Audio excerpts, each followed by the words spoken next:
SIR হবে পশ্চিমবঙ্গে, যে এসআইআর নিয়ে আপনারা ভয় পাবেন না।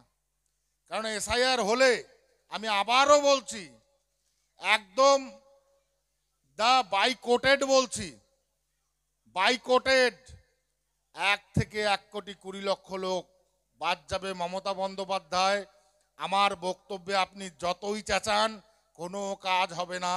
এসআইআর করবে, আর এসআইআর হবে, আর এসআইআর হওয়ার মাধ্যমে এই বাংলাদেশি রোহিঙ্গা, বাংলাদেশি মুসলমান, ভুতুরে ভোটার, ভগবান ভোটার, ঐশ্বরিক ভোটার সব বাদ চলে যাবে।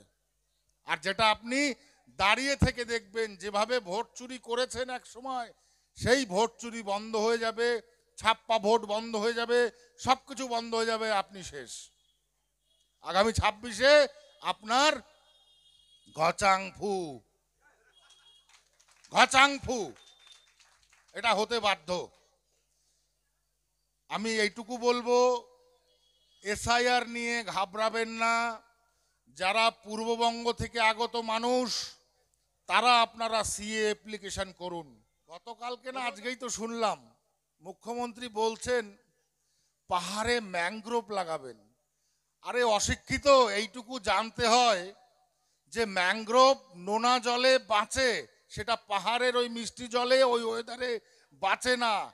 একটা ডিসিশন বা একটা সাজেশন দিয়ে দিলাম, তার প্রকৃতগত অবস্থান, তার সাইন্টিফিক অবস্থান কি আছে আমি জানলাম না। পাহাড়ে ম্যানগ্রোভ লাগাবে, বোঝেন আপনারা? ম্যানগ্রোভ কোথায় বাঁচে? উপকূল স্তরে যেখানে নোনা জল, সেখানেই ম্যানগ্রোভ বাঁচে এবং সেখানে তৈরি হয়। এই জেনারেল নলেজ মুখ্যমন্ত্রীর নেই, কি সব বলে বেড়াচ্ছে। আমি বেশি কথা বলতে চাই না, আমি শুধু এইটুকু বলতে চাই যে সাধারণ নলেজ একজন মুখ্যমন্ত্রী থাকা উচিত। সেটা ডিসক্লোজ করার আগে, বলার আগে কি বলছি একবার ভাবা উচিত। যাই হোক, উত্তরবঙ্গের জন্য ভারতীয় জনতা পার্টি যেভাবে অর্থ সামগ্রী কালেকশন করে উত্তরবঙ্গে পাঠাচ্ছে, তাতে আমি মনে করি সরকারে না থেকেও যতটুকু ভূমিকা ভারতীয় জনতা পার্টি নিয়েছে, সেটা অত্যন্ত একটা গুরুত্বপূর্ণ ভূমিকা, যাকে স্যালুট করতে আমরা বাধ্য। কেননা গতকালও আমরা চাঁদপাড়া বাজারে দুস্থ মানুষদের জন্য, বন্যা কবলিত মানুষদের জন্য আমরা যতটুকু সম্ভব পেরেছি প্রয়াস করছি। কিন্তু এই রাজ্য সরকারের কোনো প্রকার প্রয়াস নেই যে এই মানুষগুলোকে সহযোগিতা করবে এবং এই মানুষগুলোকে তাদের পাশে গিয়ে দাঁড়িয়ে তাদেরকে আস্থা দেবে। আজকে পশ্চিমবঙ্গের বর্তমান যে রাজনীতি, সেই রাজনীতিতে শাসক দল তাদের গোষ্ঠীদ্বন্দ্ব, যে গোষ্ঠীদ্বন্দ্বের মূল কারণ হচ্ছে এলাকা থেকে তোলাবাজি করে পয়সা কে তুলবে, তার যে দায়িত্ব, তার যে কি বলে ওটাকে, দখলদারি, সেটা কে নেবে তাই নিয়ে তাদের মধ্যে গোষ্ঠীদ্বন্দ্ব হচ্ছে। তাহলে এই গোষ্ঠীদ্বন্দ্বের মধ্যে একটা ভালোভাবে কোনো সরকার বা কোনো গভর্নমেন্ট সেটা চলতে পারে না। যেখানে আজকে যাবেন সেখানেই নিজেদের রুলিং পার্টির মধ্যে রুলিং চলছে। আজকে বনগাঁতে তৃণমূলের ভেতরে বিবাদ, আজকে বনগাঁতে যে পরিস্থিতি, তাতে আমরা পরিষ্কার দেখতে পাচ্ছি কোন নেতার সাথে কোন নেতার বিবাদ। কেন? এই অধিকারের লড়াই, এই খাওয়া খেয়েই লড়াই। তাই এই লড়াই থেকে ভারতীয় জনতা পার্টি অনেক দূরে। সামাজিক সেবার জন্য ভারতীয় জনতা পার্টি যেভাবে অগ্রগতি এবং অগ্রসর হয়েছে, তাতে আমরা দেখতে পাচ্ছি সুস্পষ্টভাবে বর্তমান এই উত্তরবঙ্গের যে ভয়াবহ অবস্থান। মাননীয় প্রধানমন্ত্রীজি তার কার্যক্রম কালে ভারতবর্ষকে চতুর্থ বৃহত্তর অর্থনৈতিক দেশ হিসেবে গড়ে তুলেছে। কেন? তার প্রয়াস, তার প্রচেষ্টা, সবকা সাথ, সবকা বিকাশ, সবকা প্রয়াস আর সবকা বিশ্বাস, এই যে সমন্বয় এবং উন্নয়ন, এই উন্নয়ন এবং সমন্বয়ে ভারতের প্রগতি তৈরি করছে। আমরা গর্বিত যে আজকে 2014 সালে যেখানে ভারত 11 নম্বর অর্থনৈতিক অবস্থানে ছিল, সেখানে আজকে চতুর্থ বৃহত্তর অর্থনৈতিক দেশ হিসেবে নিজেকে তৈরি করেছে এবং আগামী 2047-এ তার টার্গেট তৃতীয় বৃহত্তর অর্থনৈতিক দেশ, অর্থাৎ আমেরিকা এবং চীনের পরে ভারতবর্ষ আগামী দিনে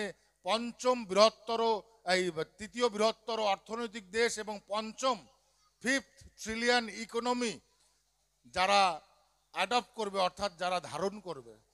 তাহলে এই পরিস্থিতি তখনই সম্ভব হয় যখনই ডেডিকেশন, অর্থাৎ আমার যে লক্ষ্য এবং আমার যে উদারতা, আমার যে মানুষের প্রতি যে উদারতাই বলবো, মানুষের প্রতি যে ভালোবাসা, মানুষের প্রতি কর্মের প্রতি যে আস্থা, সেই আস্থাকে সামনে রেখেই মাননীয় প্রধানমন্ত্রীজি তার কর্মকাণ্ড করছেন এবং ভারতবর্ষকে ডেভেলপমেন্ট করছেন। এবং ভারতবর্ষে যতগুলো স্টেট বিজেপি সরকার আছে, আপনারা গিয়ে একবার দেখবেন, বাংলায় বসে তো আমরা হাটে বাজারে টিএমসির শুধু ওই ভাঙা কাশ বাজানো শুনি।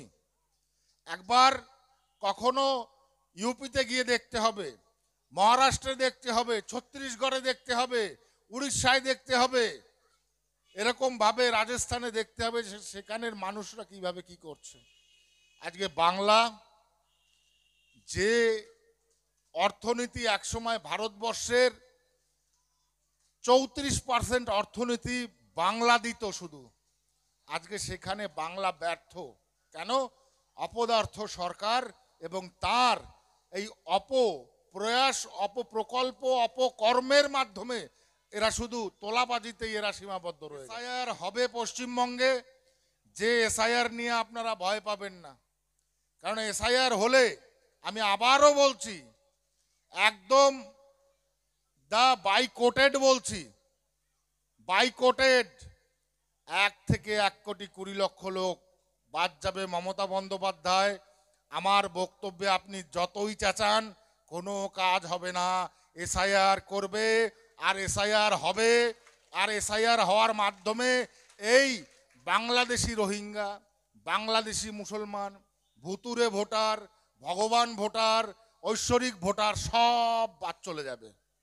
আর যেটা আপনি দাঁড়িয়ে থেকে দেখবেন, যেভাবে ভোট চুরি করেছেন এক সময়, সেই ভোট চুরি বন্ধ হয়ে যাবে, ছাপ্পা ভোট বন্ধ হয়ে যাবে, সবকিছু বন্ধ হয়ে যাবে, আপনি শেষ।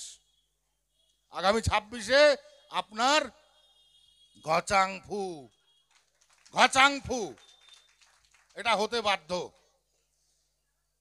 আমি এইটুকু বলবো, এসআইআর নিয়ে ঘাবড়াবেন না। যারা পূর্ববঙ্গ থেকে আগত মানুষ, তারা আপনারা সিএ অ্যাপ্লিকেশন করুন।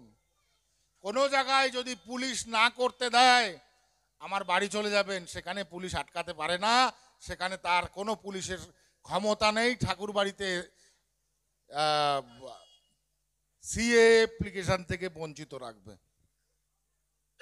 যাই হোক, সিএ অ্যাপ্লিকেশন করলে যে অ্যাকনলেজমেন্ট অর্থাৎ স্বীকৃতিপত্র আপনারা পাবেন, সেই স্বীকৃতিপত্রটা আপনারা রেখে দেবেন। পরবর্তীতে আমাদের এসআইআরে ওটা কাজে লাগবে, এটা বলে দিলাম। বেশি কথা বলবো না। সকলকে আরেকবার আমার ভালোবাসা, আমার শুভেচ্ছা জানিয়ে আমার বক্তব্য এখানে শেষ করলাম। সকলকে আমার নমস্কার, ধন্যবাদ। আমরা সবাই ঘচাংফুতে বিশ্বাসী, কারণ বিগত দিনেও আমরা কিন্তু ঘচাংফু করে দেখিয়েছি এই অঞ্চলে।